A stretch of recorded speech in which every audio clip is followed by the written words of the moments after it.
السلام عليكم ورحمة الله وبركاته. أيها الحضور الكريم، تلاميذي الأعزاء في كل مكان، أقصى عليكم chapitre 17 Le Petit Prince.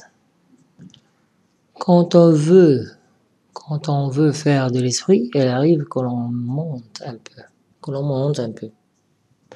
Je n'ai pas été très honnête en vous parlant des allumeurs de réverbères. Je risque de donner une fausse idée de notre planète à ceux qui ne la connaissent pas. Les hommes occupent très peu de place sur la Terre. Si les 2 milliards d'habitants qui peuplent la Terre se tenaient debout et un peu serrés, comme pour un meeting, et logeraient aisément sur une place publique de 20 000 de long sur 20 000 de large. On peut entasser l'humanité sur le moindre petit îlot du Pacifique. Les grandes personnes, bien sûr, ne vous croiront pas. Ils s'imaginent tenir beaucoup de place. Elles se voient importantes comme des baobabs. Vous les conseillerez donc de faire le calcul. Ils adorent les chiffres. Ça leur plaira. Mais ne perdez pas votre temps à ce pensant. C'est inutile. Vous avez confiance en moi.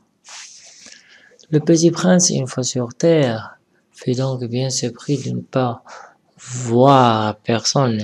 Il avait déjà peur de s'être trompé de planète quand un anneau couleur de lune remuait dans le sable.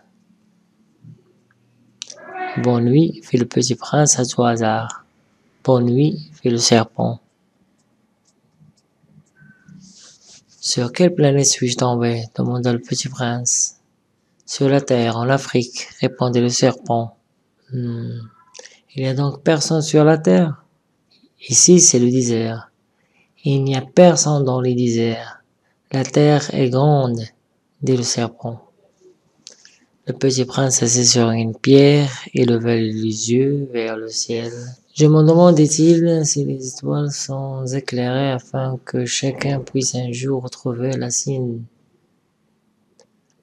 Regarde ma planète. Elle est juste au-dessus de nous. Mais comme elle est loin.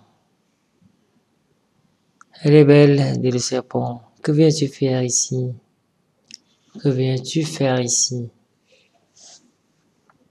J'ai des difficultés avec une fleur, dit le petit prince. Ah?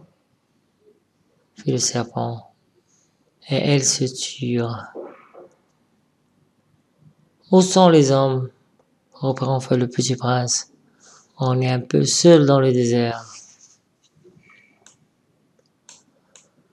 On est seul aussi chez les hommes, dit le serpent. Le petit prince le regarda lentement. Tu es drôle de bête, lui dit-il enfin, mince comme un doigt.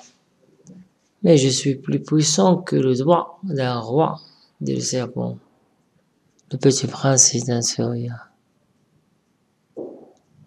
Tu n'es pas bien puissant, tu n'as même pas de pattes. Tu ne peux pas même pas voyager. J'ai pu t'emporter plus loin qu'un navire, dit le serpent. Il s'enroula autour de la cheville du petit prince comme un bracelet d'or. Celui que je touche, je le rends à la terre dont il est sorti, dit-il encore. Mais tu es pur et tu viens d'une étoile. Le petit prince ne répondait rien. Tu me fais pitié, toi, si faible sur cette terre de granit. Je peux t'aider un jour si tu regrettes trop ta planète. Oh, j'ai très bien compris, fit le petit prince. Mais pourquoi parles-tu toujours par énigme? Je les résous toutes, dit le serpent, et il se tut.